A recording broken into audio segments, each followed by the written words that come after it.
Among the 109 different centers, 7 centers are very important. First is base of the spine, the sacrum.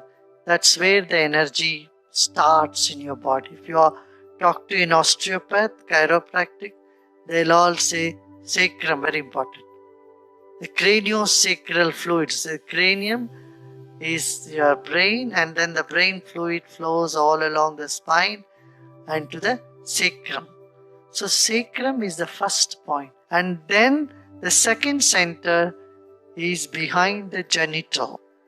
The third center is in the navel region near the solar plexus. If you do meditation, your solar plexus becomes bigger. This is called also the midbrain. Half of the work of the brain in this does what? Solar plexus does. So for yogis, solar plexus is bigger. Others it's smaller. So if you meditate, this is expanding. And this expands, there is stability, there is joy, there is confidence, there is comfort, all those things come. And then fourth is just heart chakra. Here from Mooladhara, from the base of the spine, 12 inches comes navel. This is more important. Of course, sex center is also important, but it's important only in the middle age. From teenage to middle age only. Afterwards, it loses its significance. But for the children, sex center is not so important, not also in the aged person. But navel center is important throughout, from the birth to the death. Food. Right? From there 12 inches your heart, from there 12 inches throat, from here 12 inches in between the eyebrows, from here 12 inches. So these are 7 points. Now Shiva says attention, taking your attention from one to another chakra, you will start feeling the energy shooting from one to another. In this movement of energy, you experience inner space and you experience the bliss of the inner space. When we take our attention to any one point, one chakra, first you don't see anything, you don't feel anything, you just feel the blankness. As you continue in the blankness, you will start feeling sensations, some vibrations, sensation. So 3 stages here. First is just blankness. Second is some vibration, sensation. And the third stage is light or energy. Full manifestation. That is little advanced stage. Right now, just take your attention there and do nothing. Just relax. Some thoughts may come, some experiences may come. Whatever comes, you just let them come.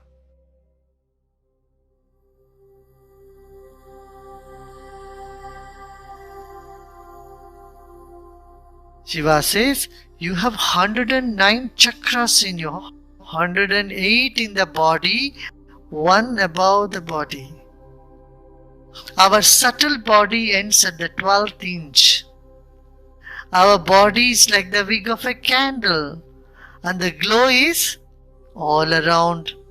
See, 20 years back or 50, 25 years back, if we had spoken about biometrics, people would say it's a nonsense. Today you know about biometrics, right? Only your thumb can open your iPad. Only your touch can open your cell phone, right? That means each one of you have unique energy, unique stream of energy. And our mind is nothing but energy. Our mind is all around us. When the mind shrinks, that is when we feel sad, depressed, unhappy. What is the sensation that is associated with happiness? When you see someone very close to you, what happens to you? Something expands, right? And you are blamed, you are insulted, what happens to you? Something in you shrinks. What is this something in you that shrinks, that expands? That is your consciousness. That is worth knowing. You know why people commit suicide? Because the subtle body, the mind is shrinking. They don't know how to expand it. And you put tablets, all these antidepressant and body swells, but mind keeps shrinking. Appear to help for some time, but then suppose your jacket is too tight, what do you want to do?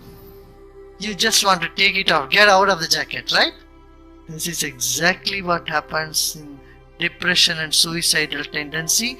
The mind is shrinking and you just don't want to have this body, you want to get out of the body. The body is too tight. But through pranayama, breathing, sudarshan kriya, meditation, what happens? Mind expands. The mind expands when it reaches the 12th inch, you feel normal. If it is bigger than that, you feel happier. And it goes even bigger, you are blissful. So, all this strengthens our bioenergy.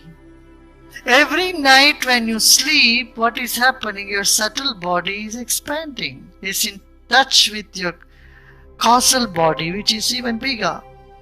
So when you come out from there, you feel very energetic because your mind has found its expansion. So if you are highly stressed, your mind does not know how to relax, even how to sleep, to get into the higher self. So ancient days people knew this. That's why this 12 inches is very important. The kings were put a crown there. All the priests, they put this. Why? 12 inches. All gods, goddesses, they have this also. So the 12 inches above our head is called Dwadashanta, the 12th inch, end of the 12th inch. And most of the chakra is at the gap of 12 inches. There is 12 inches from throat to in between eyebrows. From there to top of head, it's again 12 inches. From here to chest is 12 inches. From here to navel is 12 inches. So, if someone is sleeping, you don't have to shake them to wake them up. Below 12 inches, you do something like this. They'll wake up, eh?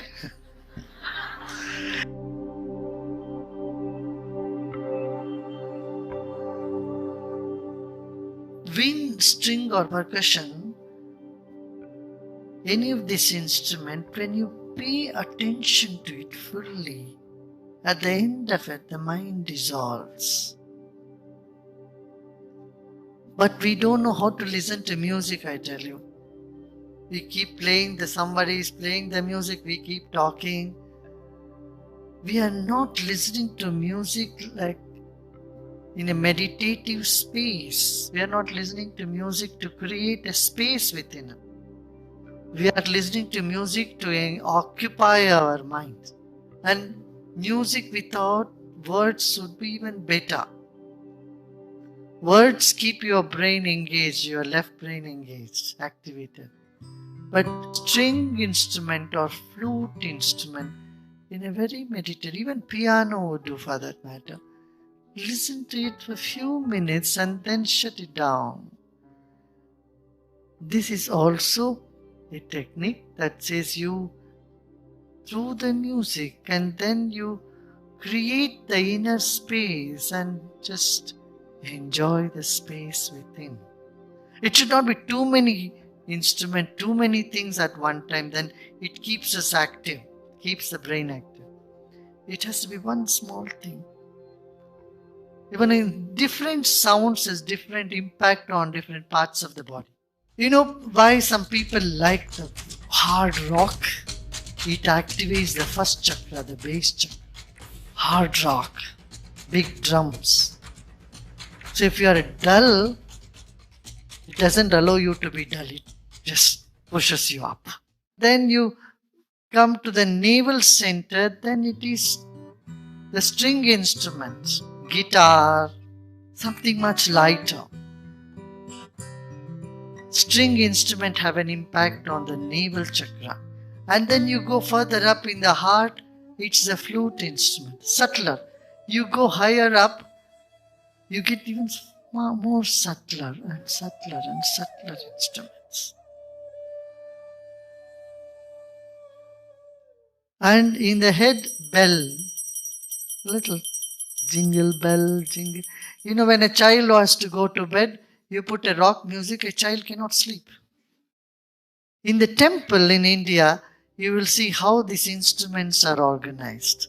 There used to be 7 gates in the temple. Outermost, they will have these big drums. And then as you go inside there is a gong. And then you go deep inside, it's only bell and a conch. And if you enjoy silence, even small noise looks heavy for us. But to enjoy silence, these are all the ways. First, the bass ones just wakes you up, and then big horns and big instruments. Then you go further, string instrument, the flute, and then finally bells. So for someone who is meditating, who is very sensitive, the rock big sound is very jarring. But people who are restless and depressed, they find it happy, joyful, because it just pushes them out of it. It has a purpose. So more refined you are, you like piano music. Piano is almost like the bell or the conch. And subtle ones. And move from the sound to the inner space of infinity. Your meditation happens.